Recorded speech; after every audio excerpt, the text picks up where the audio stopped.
Good morning, Branch fam. Good to have you back here with us for Sunday school this morning, and happy second Sunday of Advent. Hope that you all are preparing well and you are getting yourselves ready for the upcoming Christmas season. I know we are feeling very festive. As you can see, I've got Snowman Dude right here hanging out with me for Sunday school this morning. Yeah, it's been a super exciting season so far. School is wrapping up and we're moving into the period of rest and the holiday season, and so everybody's getting all kind of excited here where we're at. Just a couple really quick reminders for you, for those of you joining us here for Sunday school. The first one is be checking your emails for all of the updates and things that are coming out. We've got lots of exciting events and things coming up soon, so we want you to be sure that you can participate in that. The second thing is just remember that we are meeting live right now. Chance for you to come and catch up and check in with us and see how things are going. And you can always come back and watch this video at a later point, because it can be on the internet. It's probably going to be there for a while. So yeah, just wanted to remind you of those two things. Last week we finished our series of spiritual practices and good things that you might be able to do to help you as you're praying or reading through scriptures, or doing some of those things, and hopefully those tools prove useful to you. But as we move into the Advent season and we get ourselves ready for Christmas, I thought it might be helpful for us to really hone in and center in on these Advent words that are used. And I know that we've done word studies before, and I think we actually did a word study a few years ago where we looked at some of the words that we're going to be looking at inside of the Advent season. So hopefully some of this is repetitive stuff for you and some stuff that we've brought up before. But I hope that you'll take time both this morning as we talk about it and as we think about some of these words together, but even moving forward through the weeks as we are preparing ourselves to truly and fully celebrate the Christmas season. I hope that you'll take time to sit with these words, to meditate with them, to allow them to help you as you're thinking about your preparations, but also as you're thinking about your decoration, you're celebrating with your family, and all the things that come with the Christmas season. I think these words can be something very helpful for us and very grounding for us, and really a good reminder of what are we celebrating and why are we celebrating it. So with that being said, we are going to go ahead and we're going to go back to the Bible Project. You know how much I love those guys and everything that they do. So we're going to go back, we're going to watch them, and we're going to, for the next 3 weeks, we're going to watch through some Bible Project videos and talk about some of the words and, get a good sense of sort of what they're talking about and how we're going to think about it and what this points us to as we think about Christmas season coming up as well. So yeah, that's where we're going to be for the next few weeks. And then one other reminder that I just remembered: December 26th and January 2nd, there will be no Sunday school.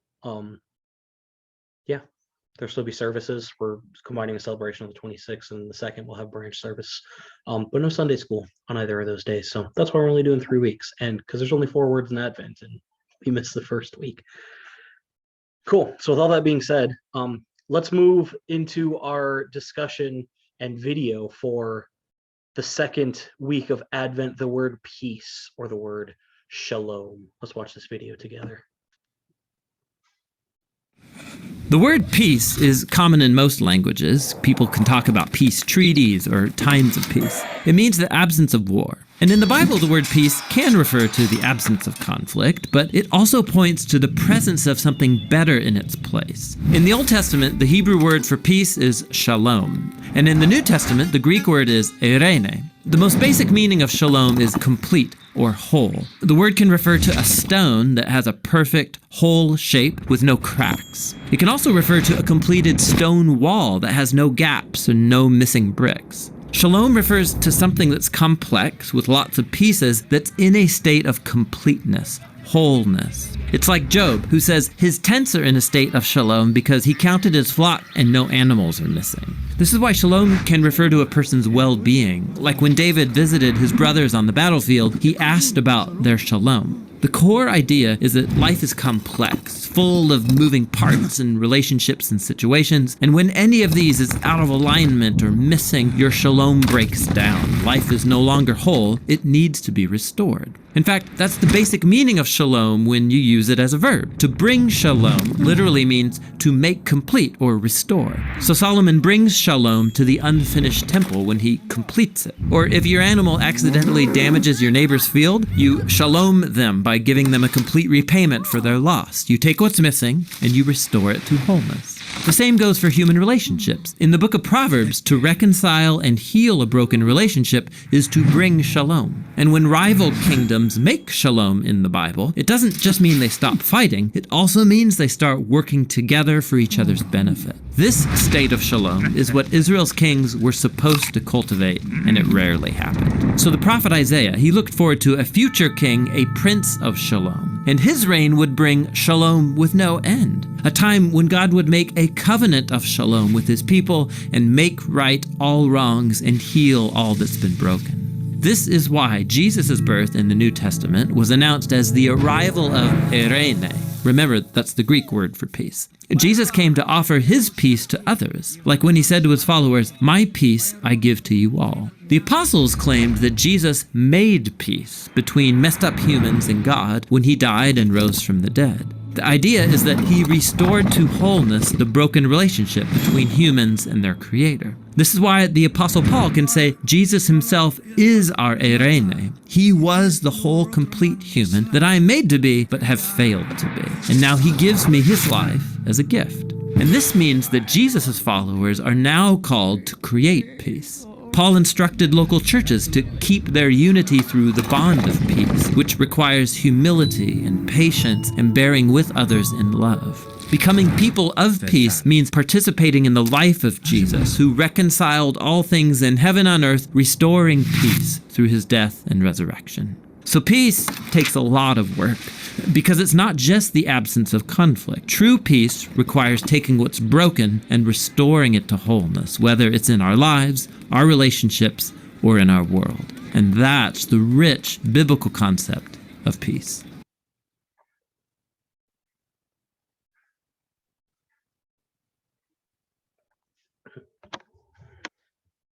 Always so thankful for what the Bible Project does and for being able to bring all those resources to us in really cool and very visual ways. So let's talk a little bit about this idea of peace, and especially as we're in the season of preparing for celebrating the one who we believe brings peace, the one who brought peace, and the one who calls us to go and make peace as well.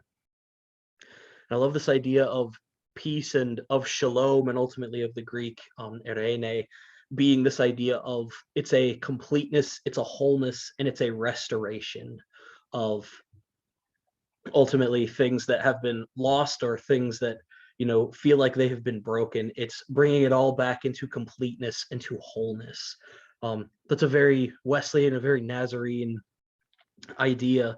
That was one of John Wesley's really big things with not only sanctification but entire sanctification, right? It's not just that you can be made whole, but that you can be made completely whole again by the power of the Spirit.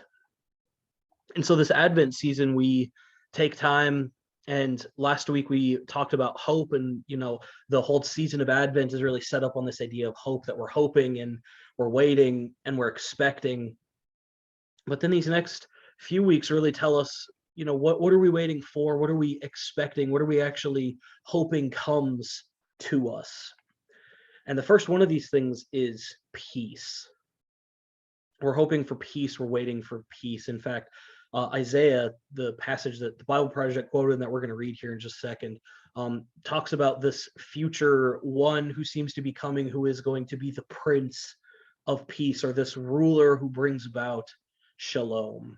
And this is a title that we often like to use for Jesus Christ, that he is the Prince of Peace. He's the ruler who brings about shalom. And so I want to read this passage in Isaiah together, and we'll talk a little bit about it.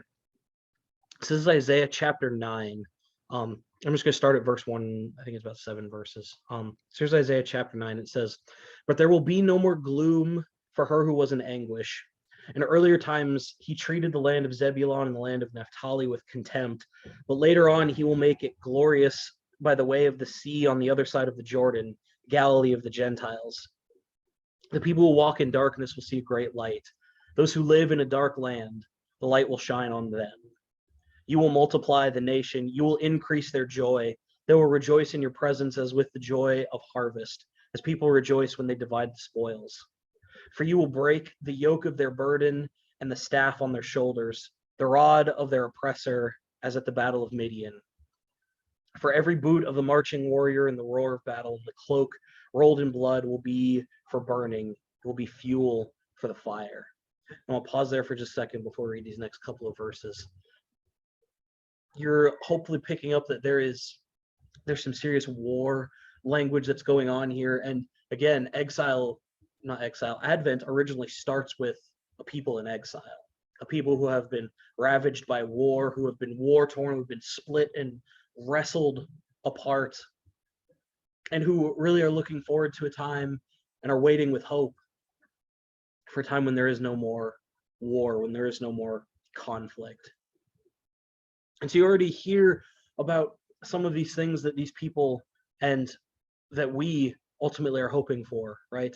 When God will come and he will make this land again glorious, this land by the sea, that people who are living in darkness, that they'll see a great light, that this nation, this Israelite nation will multiply, that their joy will be increased, and that they will rejoice in God's presence with them at the joy of the harvest as they divide all these great things that are coming, because as Isaiah says, we're hoping and waiting for God to come and break the yoke of burden that's on their shoulders, this rod of oppression, this thing that seems to just be keeping people down all the time. We're hoping, and Isaiah's hoping and waiting for all of those things to come to pass. And then you get into this war language where every boot of the marching warrior that's in the roll of battle and every cloak that's been rolled in blood, all of these warlike instruments are going to be taken. They're just going to be fuel for the fire. The things that were so destructive are going to be fuel for something that is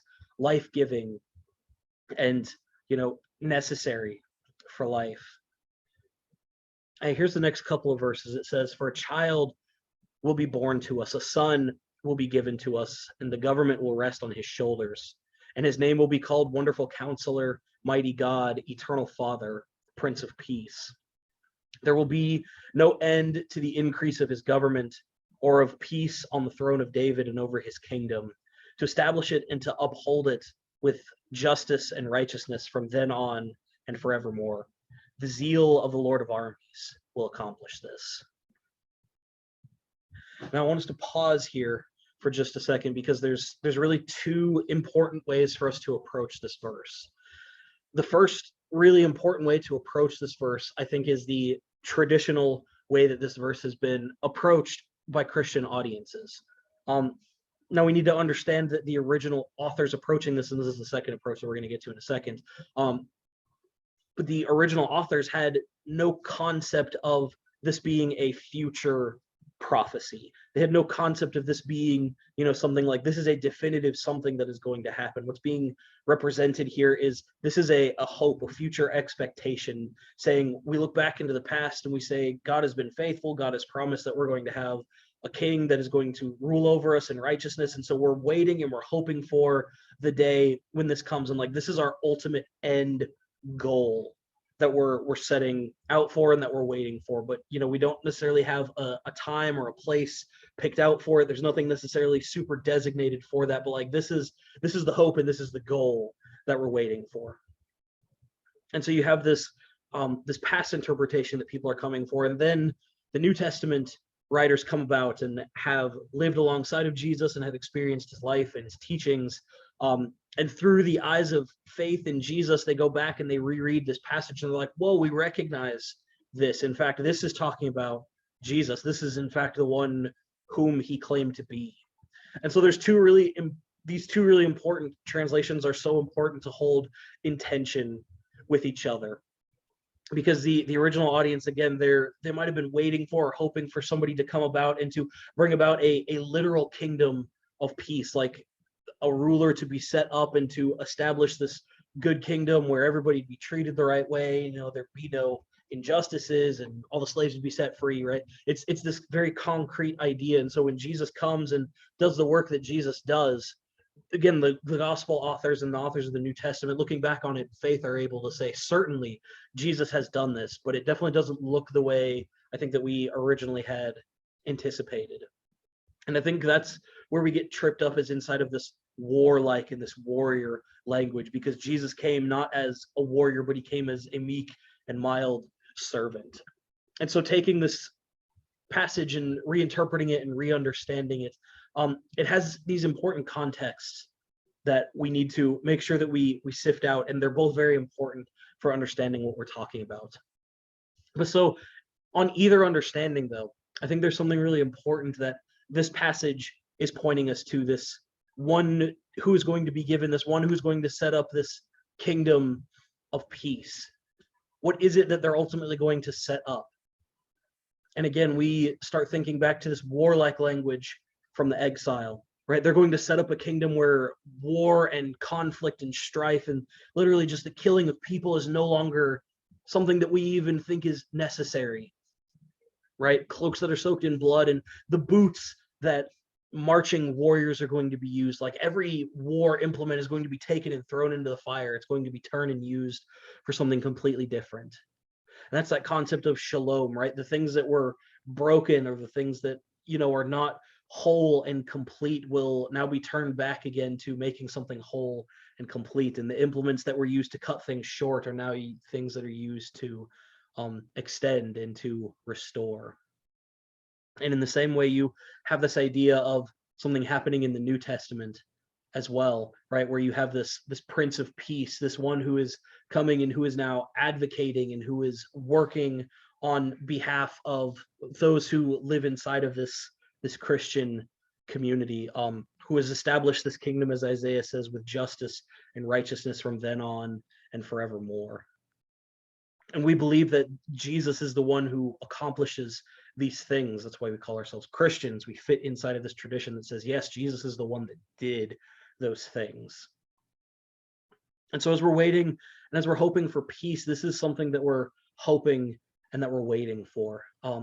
Maybe even to take us back one more passage to Jeremiah 29, which I know is a passage I've referenced semi-frequently over the past couple of weeks. But in Jeremiah 29, Jeremiah is talking to the people in exile, and he says, take on families for yourself, right? Start praying for the shalom of the city. Start praying for the well-being and the peace and the completeness and the restoration of the city where you're living in, talking about Babylon, because in its shalom, it will be shalom for you as well. And so there's these multifaceted and multitudinal understandings of peace and of shalom that are being presented to us inside of the biblical narrative.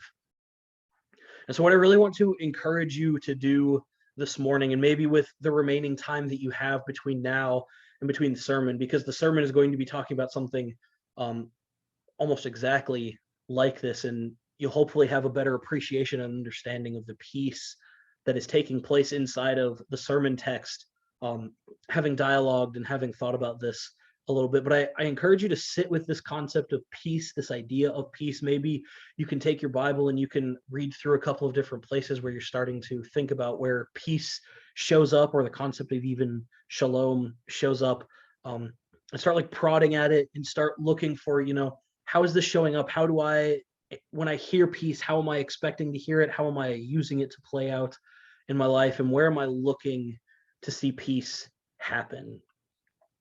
And then ultimately, we're going to come together in worship service, and we're going to ask ourselves the question, are we preparing for peace?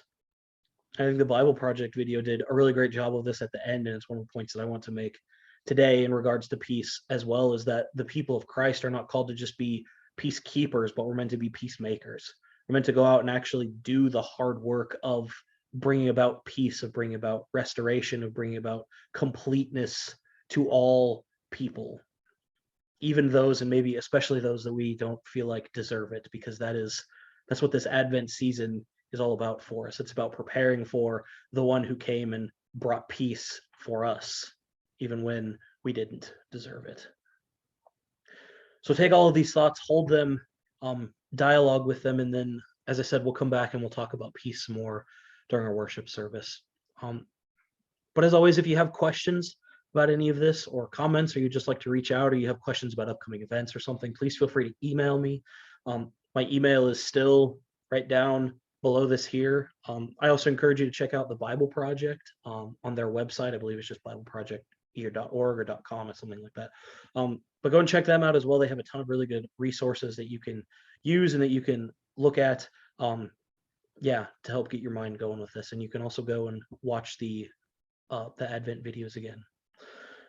But hopefully we'll see you soon in just a couple of minutes for worship. And if we don't see you then next week, we'll move on to our next Advent word. So thanks a ton for being here with me. And again, I hope to see you really soon.